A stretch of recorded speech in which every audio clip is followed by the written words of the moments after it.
So hello everyone. तो इस lecture में हम लोग जेई मेन का फुल सिलेबस टेस्ट 3 कर रहे हैं। ये टेस्ट नंबर 3 है, फुल सिलेबस बेस्ड। और इस टेस्ट की खास बात क्या है? इस टेस्ट की खास बात ये है कि ये प्रीवियस ईयर क्वेश्चन को ही मॉडिफाई करके ये टेस्ट डिज़ाइन किया गया है। तो ये सबसे ज़्यादा रिलेवेंट हो गया आपके जेई मेन के प्रिपरेशन के पॉइंट ऑफ व्यू से, ठीक है। तो इस टेस्ट को जिसको अटेम्प्ट करना है, तो मैं तो सजेस्ट करूँगा आप अटेम्प्ट करो पहले। तो आप पहले डिस्क्रिप्शन में जाओ, वहाँ पे पीडीएफ का लिंक मिल जाएगा, पीडीएफ डाउनलोड करो, टेस्ट खुद से ट्राई करो और उसके बाद ये सोल्यूशन वीडियो देखो, ठीक है। तो फिर से मैं बता दूँ, ये फुल सिलेबस टेस्ट है, 25 क्वेश्चन है, 1 घंटे का समय है। तो आप 1 घंटे में ही टेस्ट को सॉल्व करो पीडीएफ डाउनलोड करके, उसके बाद इस वीडियो को देखो, ठीक है। तो चलो स्टार्ट करते हैं। क्वेश्चन नंबर 1 में let L R C and V represent inductance, resistance, capacitance and voltage respectively. और तो dimension of L C V by R पूछा गया, ठीक है। तो यहाँ पे आपके पास एल जो है वो है इंडक्टेंस, सी जो है कैपेसिटेंस, वी जो है वोल्टेज, आर जो है रेजिस्टेंस। तो इसका डायमेंशन क्या होगा, ठीक है। अब आप इंडिविजुअल्स का डायमेंशन लिखो या कोई फॉर्मुला यूज़ कर दो, अच्छा है। तो आपको पता होगा कि रेजोनेंस फ्रीक्वेंसी क्या होता है, 1/LC। ये आपने पढ़ा है। तो रेजोनेंस एंगुलर क्या बोलते हैं, रेजोनेंस फ्रीक्वेंसी, एंगुलर फ्रीक्वेंसी क्या होता है, 1/LC। यानी यूनिट वाइज ये होगा, है ना। ऐसे ऐसे क्वेश्चन से भी आप देख सकते हो, तो ये तो होना चाहिए, ठीक है। तो 1/ओमेगा स्क्वायर, ओमेगा क्या होता है, 2πf। तो एलसी के बदले 1/2πf लिखने वाला हूँ मैं, ठीक है ना। तो जो एलसी वाला पोर्शन है, इसके बदले में 1/2πf लिखने वाला हूँ। तो एलसी के बदले में 1/2πf। अब डायमेंशनली बात करें तो सिर्फ 1/f आ जाएगा, ठीक है। अब वोल्ट वी क्या है, वी है वोल्टेज, ठीक है ना। अब वी बाय आर की बात करें तो वी बाय आर क्या होता है, करंट। तो ये हो गया करंट, ठीक है। डायमेंशनली स्पीकिंग ये सही है। तो करंट बाय फ्रीक्वेंसी की स्क्वायर। अब फ्रीक्वेंसी क्या होता है, टाइम पीरियड। तो डायमेंशनली स्पीकिंग ये टाइम पीरियड। मैं तो सिंबल पुट नहीं कर रहा हूँ मैं, ठीक है। ये सब ब्रैकेट वगैरह पुट नहीं कर रहा हूँ, समझ लो। तो आई इंटू टी स्क्वायर, ठीक है। अब करंट क्या होता है, करंट होता है एम्पियर, है ना। और ये टाइम, टाइम स्क्वायर। तो A into T square, A into T square, नहीं ऑप्शन सी, ठीक है। क्वेश्चन नंबर 2 में an automobile travelling at speed of 40 kilometre per hour can be stopped at a distance of 40 metre by applying brakes if the same automobile is travelling at 60 kilometre per hour, the minimum stopping distance is, ठीक है, assuming no skidding. अब ऐसे questions में अब क्या करोगे, ऐसे question में आप अज्यूम करोगे ए कि यहाँ पे जो कार का डिक्सेलेशन है, कार की स्पीड कम हो रही, स्लो डाउन हो रही, तो कार का जो डिक्सेलेशन है वो कांस्टेंट है, ठीक है। मतलब जब ये 40 किलोमीटर पर आवर से स्पीड घटते घटते जीरो हुई, तो जिस रेट से स्पीड डिक्रीज हो रहा है वो कांस्टेंट है, डिक्सेलेशन कांस्टेंट है, ठीक है। दूसरी बात, आप यहाँ पे ये अज्यूम करोगे कि दोनों केसेस में कार जो है सेम रोड में ट्रैवल कर रहा है। तो सेम रोड में ट्रैवल कर रहा है तो म्यू की वैल्यू सेम हो गई, ठीक है। तो म्यू की वैल्यू सेम हो गई, है ना। And assuming no skidding, okay. अब इसमें भी हम लोग ये मान सकते हैं कि कैन बी स्टॉप्ड की बात है, ये मिनिमम डिस्टेंस है, इससे कम डिस्टेंस में नहीं रुक सकता, ठीक है। तो अगर आपके पास एक कार है, अब ये क्वेश्चन तो आप डायरेक्टली बना सकते हो, लेकिन के कुछ असम्पशन आप मान लेते हो, वो असम्पशन का कारण क्या मैं वो बता रहा हूँ, ठीक है ना। अब एक कार है, इसको यहाँ से यहाँ तक आके रुकना है, तो अभी ये यू स्पीड से चल रहा है, इसको यहाँ पे आके रुकना है, ठीक है। तो यहाँ से यहाँ के बीच में इसको आके रुकना है अगर, तो हम लोग क्या करेंगे, और विदाउट स्किडिंग, स्किडिंग हो गया मतलब स्टैटिक क्या बोलते हैं, काइनेटिक फ्रिक्शन आ जाएगा। विदाउट स्किडिंग मतलब स्टैटिक फ्रिक्शन लग रहा होगा, ठीक है ना। तो स्टैटिक फ्रिक्शन इस पे लग रहा है, तभी तो अगर स्पीड के अपोजिट, मैंने मतलब वेलोसिटी के अपोजिट नेट फोर्स लगेगा तभी तो स्लो डाउन होगा, तो स्लो डाउन होते तो रुक गया। अब इस पे भी आप चाहते हो मिनिमम डिस्टेंस पे रुके, तो ये मैक्सिमम लगना चाहिए। और स्टैटिक फ्रिक्शन की मैक्सिमम वैल्यू क्या होती है, म्यू एस इंटू नॉर्मल। और नॉर्मल की वैल्यू क्या होती है, म्यू एस। इस केस में नॉर्मल की वैल्यू आपको पता है, नॉर्मल तो एम को बैलेंस कर रहा होगा, तो एम। तो जो मैक्सिमम इसका डिक्सेलेशन है, ए मैक्स क्या हो जाएगा, F X max by M, ठीक है। मैं यहाँ पे थोड़ा कंजूसी क्यों कर रहा हूँ मुझे पता नहीं, ये थोड़ा बड़ा बड़ा लिखना चाहिए मुझे, सॉरी। तो ये म्यू एस इंटू जी, ठीक है ना। तो जो भी कोफिशिएंट ऑफ स्टैटिक फ्रिक्शन है, दैट इंटू जी, ये आप करोगे तो आपको आ जाएगा, ठीक है। तो हमें यही करना है यहाँ पे। तो हमें समझ में आ गया कि जो मैक्सिमम डिक्सेलेशन है वो हो सकता है mu S by ji, mu S into ji, sorry, ठीक है ना। तो स्टॉपिंग डिस्टेंस क्या हो जाएगा, अब स्टॉपिंग डिस्टेंस के लिए क्योंकि एक्सेलेरेशन यूनिफॉर्म मान रहे हैं, तो V square equal to U square plus two S, final speed zero करना है, इनिशियल स्पीड यू है, एक्सेलेरेशन तो डिस्प्लेसमेंट का अपोजिट है, तो माइनस 2a, स्टॉपिंग डिस्टेंस जो भी हो उसको डी बोल देते हैं। तो स्टॉपिंग डिस्टेंस जो होगा, अब ये मिनिमम स्टॉपिंग डिस्टेंस है क्योंकि एक्सेलेरेशन हमने मैक्सिमम रखा है, ठीक है। यू स्क्वायर बाय टू है, और एक्सेलेरेशन की वैल्यू अभी मैंने निकाला था मैग्नीट्यूड वाइज, ये कितना था, म्यू इंटू जी, ठीक है। तो stopping distance, minimum stopping distance जो होगा वो इनिशियल स्पीड का square divided by twice of coefficient of static friction into g, अगर स्किडिंग की बात नहीं है तो, ठीक है। तो इसको सिंपली म्यू बोल रहा है ना। अब इसमें वैल्यू पुट करना है। अब यहाँ पे अगर आप दो अलग अलग केस का डी का रेशियो लो, तो दोनों केसेस में 2 इंटू म्यू सेम है, क्यों, क्योंकि सेम कार है, सेम रोड है दोनों केस में। बस इनिशियल स्पीड पहले केस में 40 है, दूसरे केस में इनिशियल स्पीड 60 है, तो बस ये वैरी करने वाला है, ये चेंज नहीं होगा। तो d1/d2 will be equal to u1/u2 का स्क्वायर, ठीक है।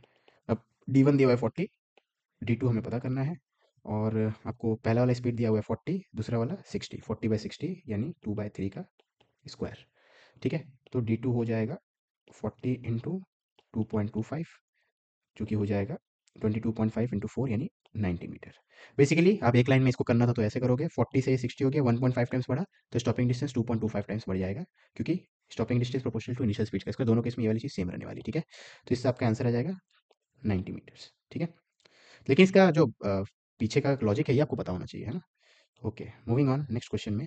क्वेश्चन नंबर 3 में, a butterfly is flying with a velocity 4 √2 metre per second in north east direction. Wind is slowly blowing at 1 metre per second from north to south. The resultant displacement in 4 seconds. अब जो butterfly खुद के effort के कारण जो कर रहा है वो है इतना, लेकिन विंड के कारण भी विंड वाला वेलोसिटी का कंट्रीब्यूशन भी रहेगा। तो बटरफ्लाई के पास ये भी रहने वाला है और ये भी रहने वाला है। तो basically net velocity of butterfly with respect to ground हो जाएगा उसका original original in the sense कि वो जो खुद से कर रहा था 4 √2 नॉर्थ ईस्ट। ठीक है। अब 4 √2 नॉर्थ ईस्ट मतलब क्या, इसको बोलते हैं 4 √2, और नॉर्थ ईस्ट मतलब क्या, बीचों बीच होना चाहिए, ईस्ट के भी और नॉर्थ के भी। ठीक है, तो मैं इसको ड्रॉ करूँ अगर, तो ड्रॉ करके ज़्यादा आसान है। तो ये ईस्ट हो गया, ये नॉर्थ हो गया, तो पहला वेलोसिटी ये है 4 √2 का नॉर्थ ईस्ट मतलब ये एंगल कितना होना चाहिए 45। ठीक है, सॉरी। तो ये बटरफ्लाई का है। अब इसमें ऐड करेंगे विंड का इफेक्ट। विंड का इफेक्ट कितना है 1 metre per second north to south. तो विंड वाला इफेक्ट है 1 मीटर पर सेकंड नॉर्थ से साउथ जा रहा है। देखो इसका डायरेक्शन है नॉर्थ से साउथ। ठीक है, सॉरी उल्टा कर दिया, नॉर्थ से साउथ।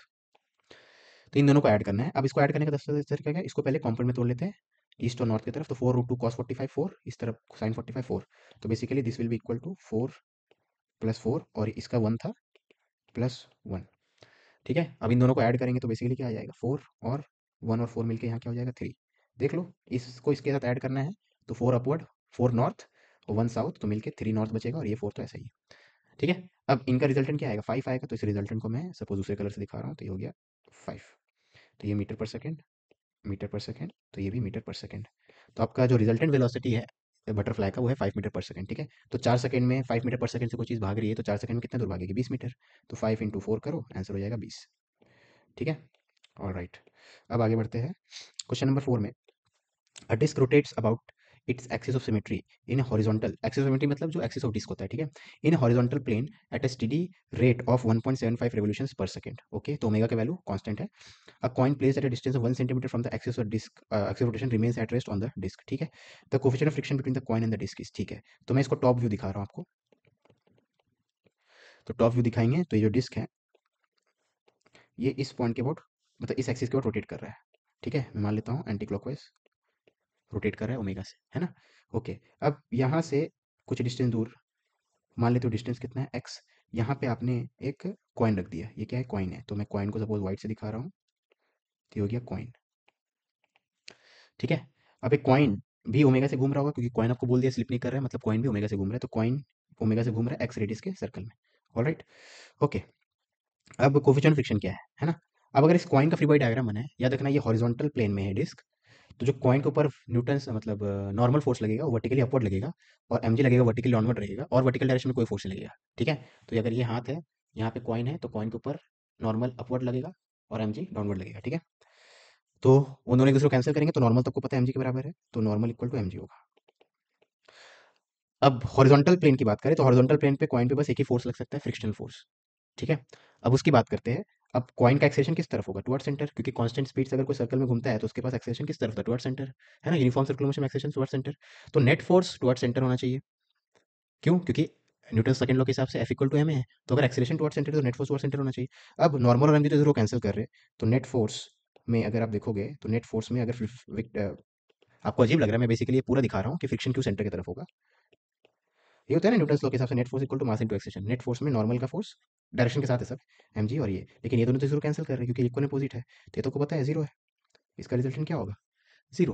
तो यानी फ्रिक्शनल फोर्स, मास तो पॉजिटिव कांस्टेंट होता है, तो फ्रिक्शनल फोर्स जो होगा वो एक्सेलरेशन की डायरेक्शन के बराबर होगा। इसका डायरेक्शन सेम होगा। अब एक्सेलरेशन तो टुवर्ड सेंटर है, तो फ्रिक्शन फोर्स भी टुवर्ड सेंटर होगा। ठीक है, ये जब बोलने की जरूरत नहीं है क्वेश्चन सॉल्व करते वक्त, लेकिन जिसको इसमें क्वेश्चन में गलती करते हैं वही करते हैं। तो frictional force will be responsible for mass into acceleration. Newton law में बस फ्रिक्शनल फोर्स बचेगा, नॉर्मल और एमजी कैंसिल करेगा, तो स्टैटिक फ्रिक्शनल फोर्स। अब स्टैटिक क्यों, क्योंकि कॉइन और डिस्क के बीच में स्लिपिंग हो रही है, नहीं हो रही है, तो कॉइन के ऊपर जो फ्रिक्शन लगा रहा होगा डिस्क, वो स्टैटिक फ्रिक्शन होगा। ठीक है, मास इंटू एक्सेलरेशन, और एक्सेलरेशन कितना हो जाएगा ओमेगा स्क्वायर एक्स, बस। तो स्टैटिक फ्रिक्शन फोर्स हो गया एम ओमेगा स्क्वायर एक्स। ठीक है, अब वैल्यू पुट करते सबका, तो आपके पास आ गया M omega square X equal to static friction. अब लेकिन स्टैटिक फ्रिक्शन जो होता है वो less than equal to mu S into normal होता है। नॉर्मल किसके बराबर है, एम जी के बराबर। तो आपके पास बेसिकली आ गया ये वाला इनइक्वालिटी कि M omega square X is less than equal to omega S M G. तो एम एम पॉजिटिव कॉन्स्टेंट है, काट दो। तो यहाँ से आप देखोगे तो म्यू एस की value greater than equal to omega square x by g है। तो म्यू एस की value greater than equal to omega square x by g. ठीक है, अब ओमेगा की वैल्यू लिख लेते हैं। ओमेगा वैल्यू है 1.75 रेवोल्यूशंस पर सेकेंड, तो इसको कन्वर्ट कर लेते हैं। तो ओमेगा है 1.75 रेवोल्यूशन पर सेकेंड।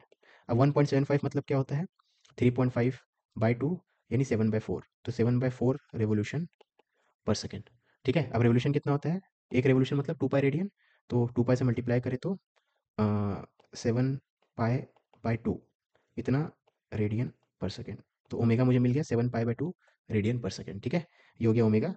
अब इसको यहाँ पे मैं थोड़ा रब करता हूँ, इसका ज़रूरत नहीं है, यहाँ पे इसको लिख लेते हैं। ठीक है, तो आपके पास ये रिलेशन आया था, इसको यहाँ आगे लिखते हैं।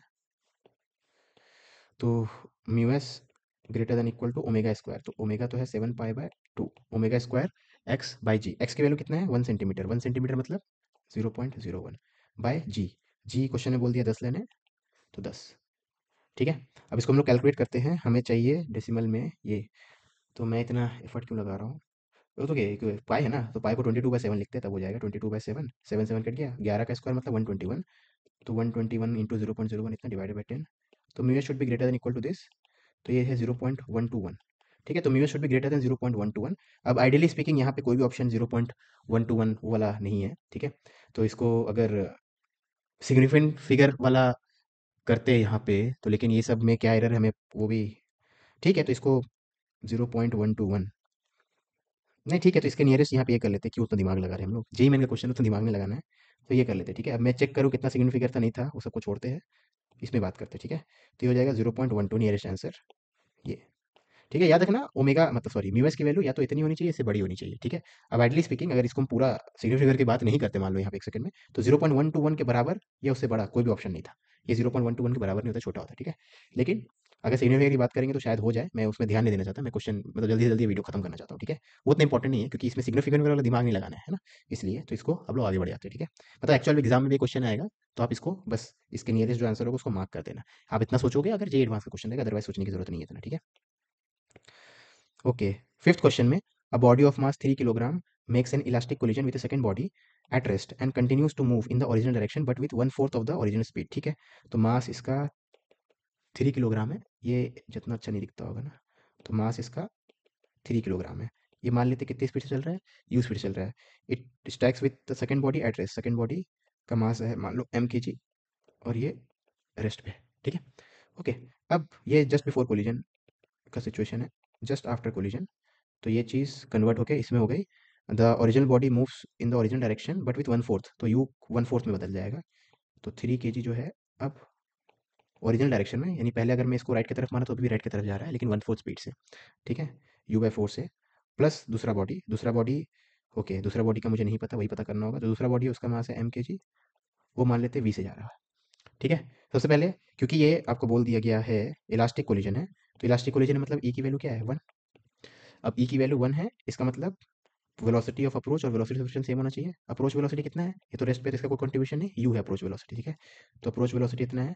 अब वेलोसिटी सेपरेशन की बात करें तो v माइनस u/4, क्योंकि ये तो सेपरेट होने में मदद कर रहा है, तो सेपरेशन में इसका पॉजिटिव में रोल आएगा, ये सेपरेशन घटाने की कोशिश कर रहा है तो इसका नेगेटिव में आएगा, तो v माइनस u/4, तो यहाँ से v की वैल्यू क्या आ गई 5u/4।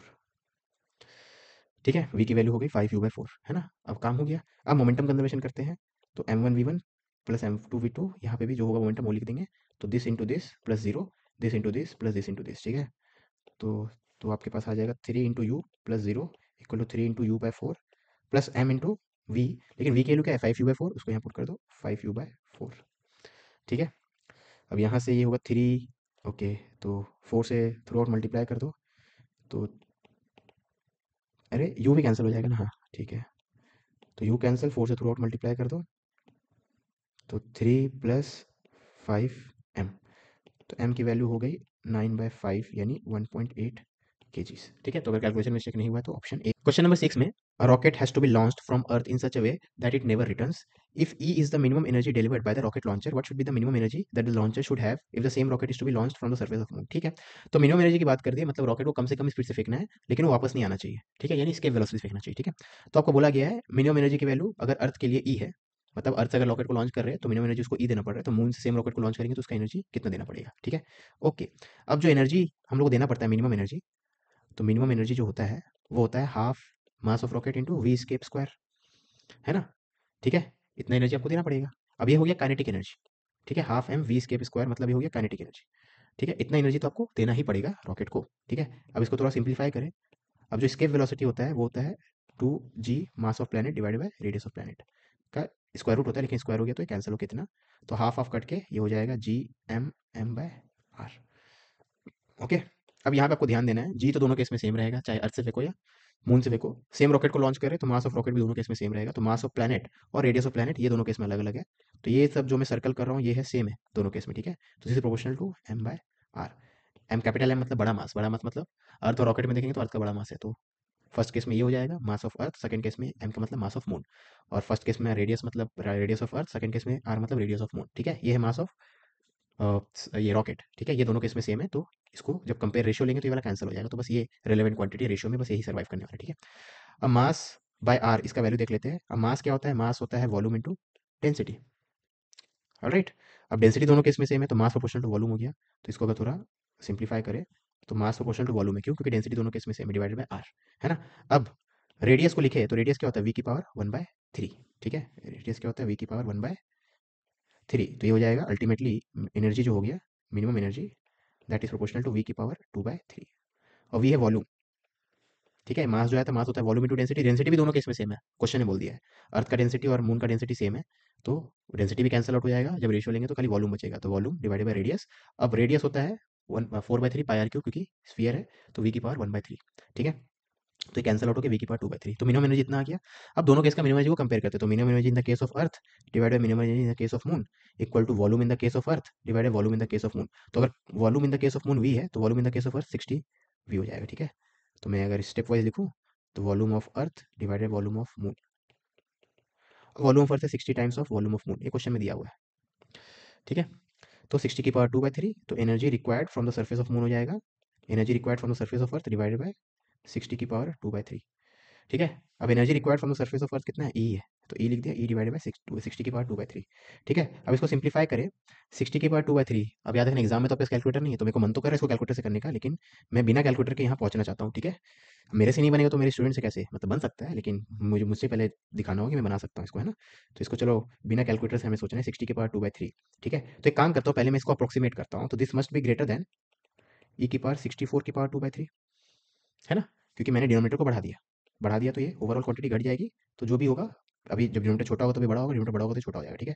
अब ये चीज़ की निकाल सकते हैं, क्योंकि 60 के नियरेस्ट जिसका क्यूब रूट मुझे पता है वो 64 है, तो 64 की पावर 1/3 हो गया 4, और 4 का स्क्वायर मतलब 16, तो ये हो गया ई की पावर 16, मतलब ई डिवाइडेड बाय 16।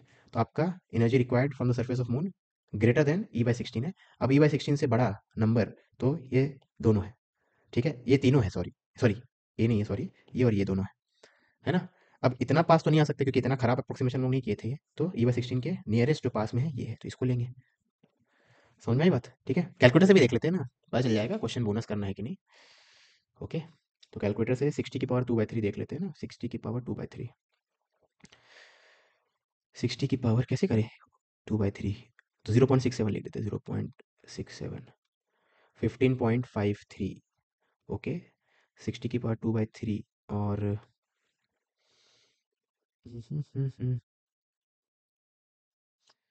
ए की पावर बी करना है ना, तो 60 की पावर, हाँ पावर मिल गया मुझे, मुझे मिल नहीं रहा था पावर, 2/3, तो एग्जैक्टली आया है 15.3, ठीक है। तो 15.3 के नियरेस्ट आंसर ये है, तो हाँ मार सकते हैं, अप्रोक्सीमेटली लिख दे तो ज़्यादा अच्छा होता, लेकिन ठीक है, यही मैंने उतना हमें एक्यूरेट नहीं होना है, ठीक है। एक्यूरेट मतलब इन टर्म्स ऑफ क्वेश्चन का लेवल, मतलब क्वेश्चन का एनालिसिस के लिए, ठीक है, उतना नहीं सोचना है।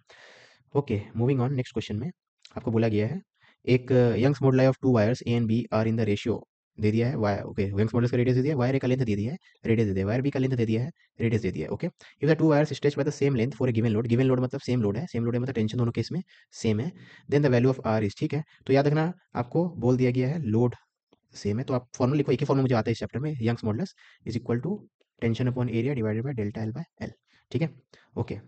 अब क्वेश्चन में बोल दिया है load stretch by same amount, मतलब डेल्टा एल सेम, और सेम लोड गिवन लोड मतलब टी सेम, तो टी और डेल्टा एल ये दोनों सेम रहने वाला है। तो इसके अलावा यहाँ पे क्या बचा, वाई ए बाय एल, तो ये कांस्टेंट रहेगा, ठीक है। चेक कर लो आप, इस तरफ टी और डेल्टा एल को रहने दो, ए और एल को उधर ले जाओ, तो वाई ए बाय एल आ गया, तो Y L by T by A delta L, अब टी बाय डेल्टा एल तो दोनों केस में सेम है, क्वेश्चन ने बोल दिया है, तो दिस विल रिमेन, अगर इसको आप कंपेयर करो दोनों केस में तो सेम आएगा, तो वाई ए बाय एल दोनों केस में सेम आना चाहिए, ठीक है, ओके। तब ये कांस्टेंट आ रहा है, मतलब Y into A proportional to L है, तो Y into A proportional to L, ठीक है। तब इसको यूज़ करते हैं, तो दोनों केस में वाई और ए का प्रोडक्ट निकालते हैं। तो फर्स्ट और सेकंड केस में 6:5, तो वाई का रेशियो जब लेंगे 6:5, ठीक है, वाई का रेशियो लिख दिया। अब ए का रेशियो लिखते हैं दोनों केस में। तो वायर ए का रेडियस आर है, वायर बी का रेडियस 1 मिलीमीटर है, तो ये r/1 रेडियस का स्क्वायर करेंगे तब जाके एरिया आएगा, ठीक है। इस प्रोपोर्शनल टू लेंथ, तो प्रोपोर्शनल तो इक्वल टू में कन्वर्ट हो जाएगा क्योंकि रेशियो ले रहे हैं। तो लेंथ का रेशियो फर्स्ट केस में लेंथ 5 है, सेकंड का 1.5 है, 5/1.5। समझ में आई बात? ठीक है। अब इसको सिंप्लीफाई करें तो क्या आ रहा है, ओके डेसिमल में ही आएगा, तो मैं सोचा था कैलकुलेट वैलकुलेट हो जाए अच्छे से, तो नहीं हो रहा है ये। तो r² = 25/9, तो r √25/9 मतलब 5/3, यानी 17×51 होता है ना, 1.7 के आसपास। तो 1.7 के आसपास, हाँ 51 कर दिया तो उससे थोड़ा सा छोटा 1.66 हो जाएगा, ठीक है। कैलकुलेशन एरर होगा तो मुझे बता देना कमेंट में। अभी मैं आगे बढ़ता हूँ। क्वेश्चन नंबर 8 में, when the temperature of a metal wire is increased from 0 to 20, its length increases by 0.02%, the percentage change in its mass density will B, okay. तो टेम्परेचर को हम लोग इंक्रीज किए हैं, तो उसका लेंथ इतने से, when the temperature of a metal wire is increased, okay temperature को बढ़ाया तो उसका लेंथ इतने से बढ़ गया, तो परसेंटेज चेंज इन मास डेंसिटी, ओके। तो मुझे हिसाब से वॉल्यूम वगैरह चेक करना होगा, परसेंटेज चेंज इन मास डेंसिटी, तो चेंज इन डेंसिटी पूछा है, ठीक है। ओके, अब तो डेंसिटी का एक्सप्रेशन लिखते हैं, तो उसको जूम कर लेते हैं। डेंसिटी क्या होता है? डेंसिटी होता है मास बाय वॉल्यूम। अब याद रखना कि आपने मास तो चेंज नहीं होना है, कितना भी हीट का तो मास वही रहना है, तो ये वॉल्यूम की पावर 1 है ना, तो ये वॉल्यूम की पावर -1 है, ठीक है। अब ऑफ कोर्स ये जो परसेंटेज चेंज है बहुत ही स्मॉल स्मॉल है, तो पहले वॉल्यूम का परसेंटेज चेंज निकाल लेते हैं, आपको समझ में आ जाएगा मैं क्या बोलना चाहता हूँ। तो अब परसेंटेज चेंज इन वॉल्यूम, ठीक है, तो change in volume divide by original volume divide by rise in temperature, पहले ये निकालते हैं। तो इसकी बात करें, अब इसको क्या बोलते हैं? गामा, और गामा क्या होता है? 3 अल्फा, ठीक है। Increase in volume divide by original volume divide by rising temperature को क्या बोलते हैं? गामा, और गामा क्या होता है? 3 अल्फा, ठीक है। अब अल्फा की वैल्यू आपको दे दिया गया है, लेंथ इंक्रीजेज बाय दिस, तो आपको डेल्टा एल बाय एल दिया हुआ है, डेल्टा एल बाय एल कितना दिया हुआ है? 0.02%, ठीक है। तो जो अल्फा होता है, अल्फा क्या होता है? अल्फा होता है increase in length per unit rising temperature, ठीक है। तो अब देखोगे दिस इक्वल टू दिस है, तो डेल्टा टी तो कैंसिल हो गया। चाहे लेंथ की बात करें, वॉल्यूम की बात करें, इंक्रीज तो हुआ है टेम्परेचर सेम अमाउंट से ना, वही टेम्परेचर चेंज के कारण लेंथ भी चेंज हुआ है किसी अमाउंट से, वॉल्यूम भी चेंज हुआ है, ठीक है ना। तो डेल्टा एल कट गया, तो डेल्टा वी बाई वी इसके बराबर हो गया। तो बेसिकली आपको पता है delta V by V 3 times delta L by L है। आप डायरेक्टली भी लिख सकते हैं जिसको आता है, ठीक है। मैं दिखा रहा था क्यों आया, है ना। अब फ्रैक्शनल चेंज इन लेंथ कितना है? 0.02% है, इंटू 3 करेंगे तो 0.06%। तो आपका फ्रैक्शनल चेंज इन वॉल्यूम हो जाएगा 0.06%, ठीक है। हो गया। अब क्योंकि ये बहुत ही छोटा है, तो हम लोग यहाँ पे अब एरर एनालिसिस करेंगे कि डेल्टा पी बाई पी ये हो जाएगा -1 times delta V by V, और -1 का मॉड ले लेंगे, है ना, ये पता है आपको। तो क्योंकि रो प्रोपोर्शनल टू वी है और वी की पावर 1 है, -1 फर्क नहीं पड़ता, मॉड ही आएगा। तो percentage change in P will be same as percentage change in V, बस -1 है तो मतलब क्या है, अगर वॉल्यूम का चेंज पॉजिटिव में है तो इसका नेगेटिव में आएगा, ठीक है, ये डिक्रीज हुआ होगा बेसिकली। तो this implies delta rho by rho will be -0.06%। Of course volume बढ़ेगा तो डेंसिटी घटेगा, ठीक है। तो आपसे बोला गया है mass changes density will be closest to, actually में नेगेटिव होना चाहिए लेकिन ठीक है, सब पॉजिटिव में दिया है तो मैग्नीट्यूड की बात कर रहे होंगे, भले एक्सप्लिसिटली बताया नहीं, ठीक है। तो 0.06, ठीक है। ओके, तो consider a mixture, next question है, consider a mixture of n moles of helium gas and 3 n moles of oxygen gas, okay, molecules are taken to be rigid. अब इसका क्या सिग्निफिकेंस है, यानी आपको वाइब्रेशनल मोड को ignore करना है, ठीक है। तो don't consider vibrational mode by calculating degree of freedom as an ideal gas, तो सीपी बाय सीवी क्या होगा। अब किसी मिक्सचर का सीपी बाय सीवी निकालने के लिए आप पहले उस मिक्सचर का सीपी पता कर लो, उस मिक्सचर का सीवी पता कर लो, और फिर दोनों का रेशियो लो, ठीक है। तो इसके लिए मुझे थोड़ा जगह चाहिए होगा, तो मैं यहाँ से करता हूँ इसको, है ना। तो पहले सीपी ऑफ मिक्सचर होता है C1N1, मतलब P1 की बात कर रहा हूँ, P के बारे में। तो N1 CP1 plus N2 CP2 divide by N1 plus N2।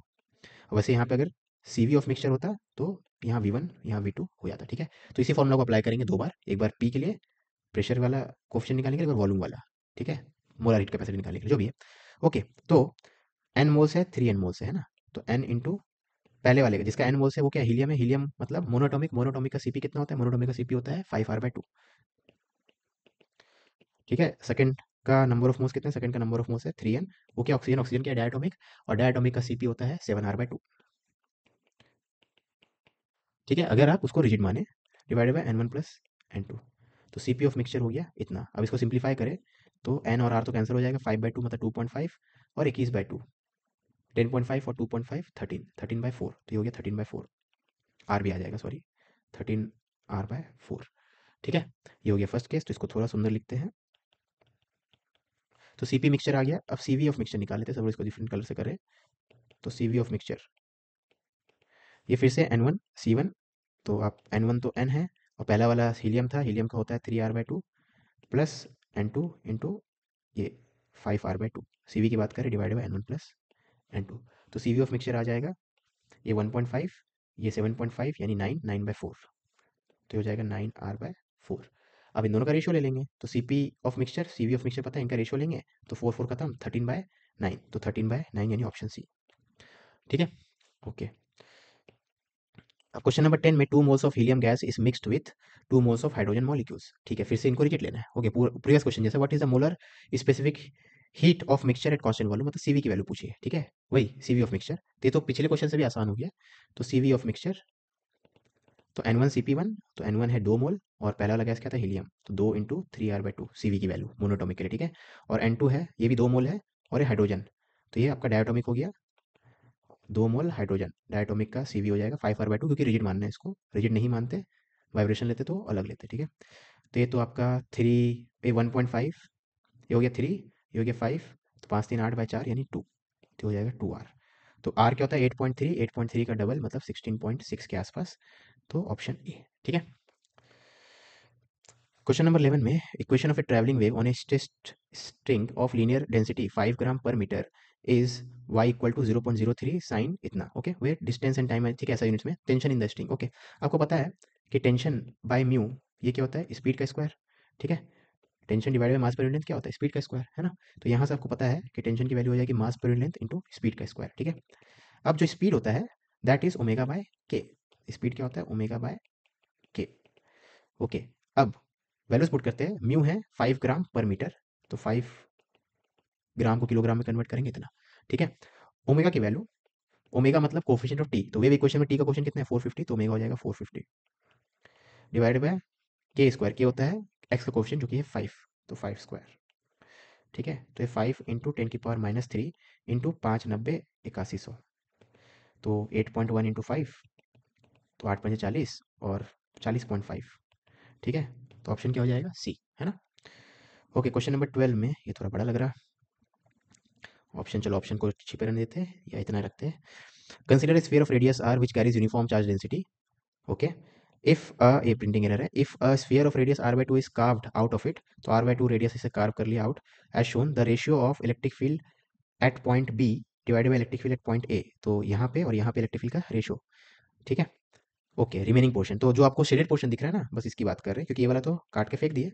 ठीक है, तो ये वाला पोर्शन जो बचा हुआ पोर्शन है, इसके कारण यहाँ पे जो फील्ड है, यहाँ पे जो फील्ड है, उन सबका रेशियो वेशियो पूछा गया है। ठीक है, तो बेसिकली यहाँ और यहाँ में फील्ड निकालना है ना, कटे हुए चीज़ के कारण। तो मैंने मान लिया पूरा फील्ड है, तो इसको मैं ऐसे करूंगा, तो ऊपर में बी के कारण बी पे निकालना है, फिर ए पे। ठीक है, ओके, तो इसको मैं यहाँ पे, चलो यहीं पे इसी का एक वो वर्जन बना लेते हैं ना, तो इसको फिल कर देते हैं।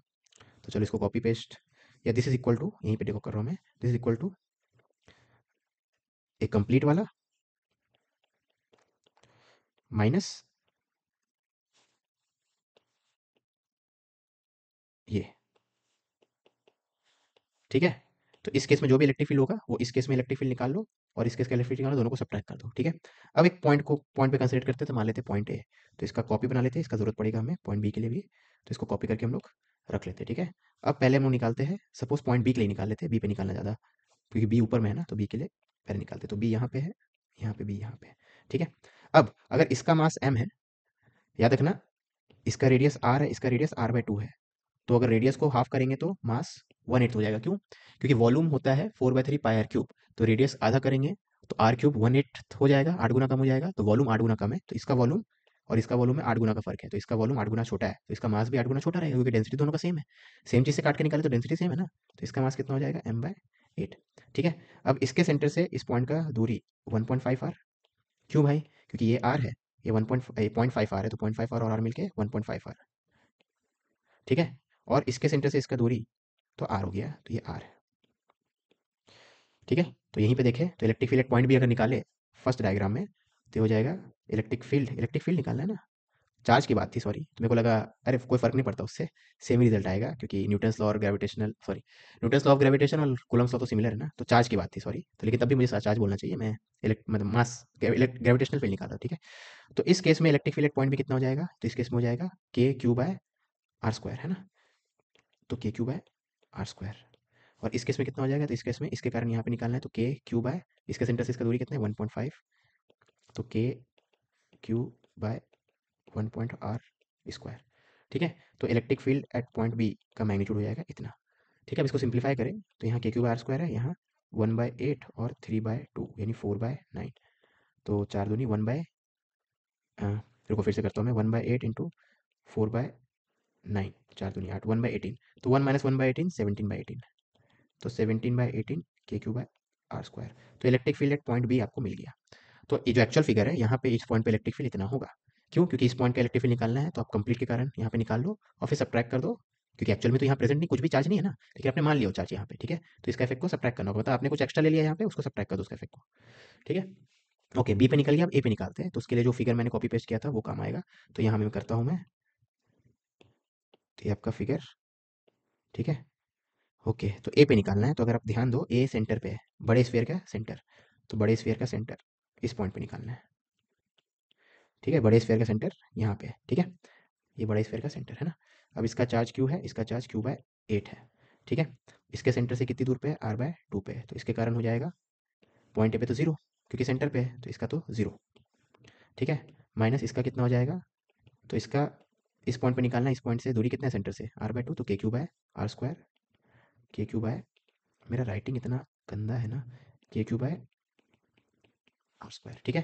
तो इलेक्ट्रिक फील्ड एट पॉइंट ए इतना हो जाएगा, हमें तो मैग्नीट्यूड से मतलब है, तो magnitude of electric field at point ए हो जाएगा, इसका मैग्नीट्यूड हो जाएगा, तो ये है 1/8 इंटू डिवाइड बाई 1/4 यानी हाफ, ठीक है। तो इलेक्ट्रिक फील्ड एट पॉइंट ए इतना आ गया, है ना। अब दोनों का रेशियो लेते हैं, तो electric field at point B इतना था, तो electric field at point B divide by electric field at point A, तो बी वाला केस तो आया था 17/18 और ए वाला केस है हाफ, तो 17/9। तो अगर मेरे को कैलकुलेशन एरर नहीं है तो 17/9, और लकीली एक ऑप्शन भी वही है, तो आई होप कैलकुलेशन एरर नहीं हुआ होगा, ठीक है। चलो आगे बढ़ते हैं, हुआ हो तो मुझे कमेंट में बताना। क्वेश्चन नंबर 13 में, in the given circuit diagram a wire is joining point B and D, okay, the current in the wire is, okay. अब इस वायर का कोई रेजिस्टेंस नहीं है, तो इसको तो यहीं पे कर लेते हैं। तो चलो जल्दी जल्दी करेंगे, ठीक है। अब याद रखना ये दोनों पैरेलल में है, क्यों? क्योंकि ये रेजिस्टेंस वायर है, तो इसमें कितना भी करंट फ्लो हो जाए, इन दोनों पॉइंट का पोटेंशियल डिफरेंस जीरो रहेगा, ठीक है। आई कितना भी हो, आई इंटू आर तो जीरो ही रहने वाला है, तो ये दोनों सेम पोटेंशियल पे है ना। तो अल्टीमेटली इस रेजिस्टेंस का इस पॉइंट को देखेंगे, तो इस रेजिस्टेंस का इस पॉइंट से जुड़ा हुआ है रेजिस्टेंस वायर से, और इस रेजिस्टेंस का दूसरा एंड भी, और इस रेजिस्टेंस का दूसरा एंड भी जुड़ा हुआ है वायर, रेजिस्टेंस वायर से। तो बेसिकली ये इसके अक्रॉस जितना पोटेंशियल डिफरेंस होगा, इसके अक्रॉस भी वही होगा, तो ये दोनों पैरेलल में है, ठीक है। तो अगर पैरेलल में तो इसका रिजल्ट कितना होगा, 1 × 4 डिवाइड 1 + 4 यानी 4/5, तो इसका रिजल्टेंट कितना है, 4/5। उसी लॉजिक से इसका रेजिस्टेंस कितना है, 3×6/3 + 6 6/5, ठीक है। तो सर्किट से कितना करंट निकलेगा, तो सर्किट का ईएमएफ कितना है, 20 वोल्ट, और ये दोनों पैरेलल में सीरीज में, सॉरी, इसके बाद ये है ना, तो इन दोनों के बदले आप एक रेजिस्टेंस ड्रॉ कर दो, और यहाँ पे भी इन दोनों के बदले एक रेजिस्टेंस ड्रॉ कर दो, देखो ये दोनों सीरीज में हो गया, 4/5 + 6/5 यानी 2, ठीक है।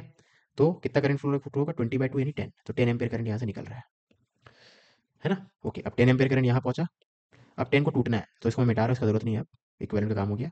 अब ये दोनों तो है पैरेलल में, तो 10 को टूटना है। पैरेलल में करंट कैसे टूटता है, इनवर्स रेशियो ऑफ रेजिस्टेंस में, तो 1:4 है तो 4:1 में, तो यहाँ 4 गुना ज्यादा करंट जाएगा बेसिकली। अगर करंट इसका रेजिस्टेंस 4 गुना ज्यादा है, तो इसमें करंट 4 गुना कम जाएगा, तभी ना आई इंटू आर सेम रहेगा दोनों के लिए, ठीक है। तो इसमें 4 गुना ज्यादा करंट जाएगा, और इसमें इसके 4, तो इसमें 8 एम्पियर, इसमें 2 एम्पियर, ठीक है। समय देख लो आप, वो वोल्टेज डिफरेंस भी निकालो, इसके प्रोपोर्शनल 8 × 2 8 × 1 8 वोल्ट, इसके और 2 × 4 8 वोल्ट, तो था तो पैरेलल में, तो वोल्टेज सेम होगा, ठीक है ना। अब इसमें निकालें, अब यहाँ पे 10 जा रहा है, तो 10 निकलना भी तो चाहिए बाहर, तो यहाँ से 10 एम्पियर बाहर निकल रहा होगा। अब फिर से वही इसमें दोनों में लगाना है, तो 2:3 है रेजिस्टेंस का, तो करंट का रेशियो हो जाएगा 3:2, ठीक है। तो 3:2 में इसको तोड़ेंगे तो 6 एम्पियर और 4 एम्पियर आएगा, है ना। तो यहाँ से 8 गया, यहाँ 6 गया, तो यहाँ कितना चला गया होगा, 2, तो आ तो गया आंसर, ठीक है। तो यहाँ से 2, अब चेक भी कर लो, ये 2 और 2 मिलकर यहाँ 4 हो गया, ठीक है। तो आंसर क्या हो जाएगा, 2 एम्पियर। तो डायरेक्शन ही मिल गया, आपको डायरेक्शन नहीं पता करना था, लेकिन वो भी निकाल लिया हम लोग, ठीक है। तो ओरल क्वेश्चन था ये। तो ऑल्दो याद रखना ये रेजिस्टेंस वायर है, यानी कि इसमें करंट फ्लो नहीं होगा, रेजिस्टेंस वायर है तो पोटेंशियल डिफरेंस देखो, चाहे कितना भी करंट फ्लो, पोटेंशियल डिफरेंस नहीं होगा, ठीक है। तो इसमें करंट फ्लो होगा 2 एम्पियर डाउनवर्ड, ठीक है। A current of 1.5 ampere is flowing through a triangle of side 19 centimeter each. The magnetic field at the centroid of the triangle is, assume that the current is flowing in the clockwise sense, okay। और यहाँ पे answer दिया हुआ, ठीक है। तो हम लोग एक जनरल ड्रॉ कर लेते हैं ना फिगर, ठीक है। तो 14th को ड्रॉ करने के लिए पहले ये, तो एक इक्विलैटरल ट्रायंगल बना लेते हैं, ठीक है। अब साइड लेंथ ए है ना, इसके सेंट्रॉइड पे हमें मैग्नेटिक फील्ड निकालना है, ठीक है। तो सबसे पहले सपोज सबसे नीचे वाले साइड के कारण निकालते हैं, है ना। अब किसी भी साइड के कारण किसी पॉइंट में फील्ड निकालने के लिए, ऑफ कोर्स फॉर्मुला बहुत लोग को याद होगा, लेकिन जिनको याद नहीं रहता जैसे मुझे, तो मैं कैलकुलेट करके दिखाता हूँ, ठीक है। तो आपको अगर याद नहीं है, और इनफैक्ट एनसीईआरटी में फॉर्मुला नहीं है तो याद नहीं होना चाहिए, आप याद कर लो तो अच्छी बात है, एग्जाम में कंपटीटिव एज मिलता है, लेकिन कोई ज़रूरत नहीं है, ठीक है। तो हमें इन दोनों एंगल का जरूरत पड़ता है, तो ये एंगल यहाँ पे हो जाएगा 60 और ये एंगल भी 60, क्योंकि इक्विलेटरल ट्रायंगल है तो ये तीनों के कारण 120 120 120 आएगा और सिमेट्री से दोनों इक्वल होने चाहिए तो 60 60, ठीक है। तो ये पॉइंट जो है जिस पॉइंट पे फील्ड निकालना है, ये जिस वायर के कारण फील्ड हम लोग निकालना चाह रहे हैं उस पे कितना एंगल सबटेंड कर रहा है, तो परपेंडिकुलर बाइसेक्टर 60 और 60, ठीक है। तो किसी स्ट्रेट वायर के कारण किसी पॉइंट पे क्या फॉर्मूला होता है, तो फॉर्मूला होता है mu naught I bye 4 pi D. अब डी बोलते हैं इस लेंथ को, perpendicular distance of the point from the wire, straight wire, ठीक है, इसको बोलते हैं डी। अब डी की वैल्यू यहाँ पे सिंपल है, ये डी है, ये ए बाय 2 है, तो आपको पता है tan 60 हो जाएगा दिस बाय दिस, तो tan 60 यहीं पे लिख लेता हूँ मैं, tan 60 हो जाएगा ए बाय 2 डिवाइडेड बाय डी। तो डी की वैल्यू हो जाएगी ए बाय 2 डिवाइडेड बाय tan 60 कितना होता है, √3, तो ए बाय 2 √3, ठीक है। तो अगर जिसको याद हो वो सही है, जैसे मुझे याद नहीं रहा तो मैं ए बाय 2 √3, तो mu naught I bye 4 pi D, D की वैल्यू कितनी है ए बाय 2 √3 इंटू ब्रैकेट में sign theta 1 plus sine theta 2, तो दो एंगल लिखे थे ना उनका साइन का सम, ठीक है, sine theta 1 plus sine theta 2, ठीक है। अब यही हो गया magnetic field due to one side, है ना। अब सेकंड साइड के लिए निकालेंगे तो फिर से इस पॉइंट से परपेंडिकुलर ड्रॉप करेंगे, तो फिर से आपका डी वही आएगा, भले इस डायग्राम से नहीं लग रहा, मैंने गंदा बनाया है, और फिर से 60 60 आएगा, तो हर चीज़ सेम है। तो यहाँ फिर से वही फील्ड आएगा, इसके कारण वही आएगा, डायरेक्शन भी सेम है, कैसे, इसके कारण यहाँ पे फील्ड निकालोगे आप तो राइट हैंड रूल से आपको दिख रहा है बाहर आ रहा है, ठीक है। थंब को इसके लॉन्ग रखो, यहाँ पे बाहर आ रहा है, तो इसके कारण भी आप रखोगे थंब को इस तरफ, तो इस पॉइंट में थंब सॉरी करंट को इस तरफ रखोगे थंब को, तो आपका फिंगर्स देखना बाहर आ रहा होगा, इस केस में भी करंट थंब को इस तरफ रखोगे तो फिंगर बाहर आ रहा होगा, तीनों कारण इस पॉइंट पे मैग्नीट्यूड भी सेम है, डायरेक्शन भी सेम है, तो नेट फील्ड जो हो जाएगा इसका 3 गुना हो जाएगा, ठीक है। अब इसको थोड़ा सिंप्लीफाई कर लेते हैं, साइन 60 होता है √3/2 तो ये बेसिकली हो जाएगा √3, तो इसको पूरा मैं काट रहा हूँ, ये 3 √3 हो गया, ठीक है।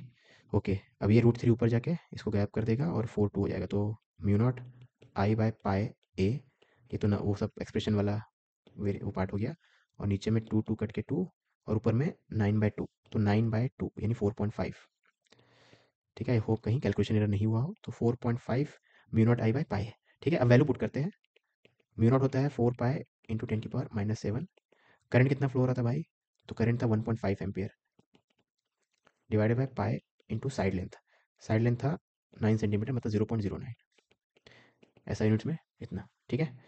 ओके, तो अब इसको कैलकुलेशन करते हैं, पाई से पाई कट गया, ओके, 9×5 = 45, ठीक है, 50, और 50 इंटू 1.5, तो ये हो जाएगा 75, 75 इंटू 4 कितना होता है, 300 ना, हाँ 300 इंटू दिस, तो 3 इंटू 10⁻⁻5, ठीक है। तो 3 इंटू 10⁻⁵ टेस्ला, किस तरफ, आउट ऑफ द प्लेन, है ना, डॉट के अलॉन्ग, तो 3 into 5 out of the plane, 3 into 10⁻⁵ inside नहीं, इनसाइड आ रहा है क्या, मैंने गलत ले लिया क्या, क्लॉकवाइज सेंस, ओके मैंने एंटी क्लॉकवाइज ले लिया, तो ये मैंने गलती की है, डायरेक्शन क्लॉकवाइज लेना था, तो ऐसे करंट फ्लो हो रहा है, ठीक है। तो जो मैंने डायरेक्शन बोला उसका उल्टा होगा, डॉट नहीं होगा, क्रॉस होगा, तो इंटू द प्लेन 3 इंटू 10⁻⁵, ठीक है।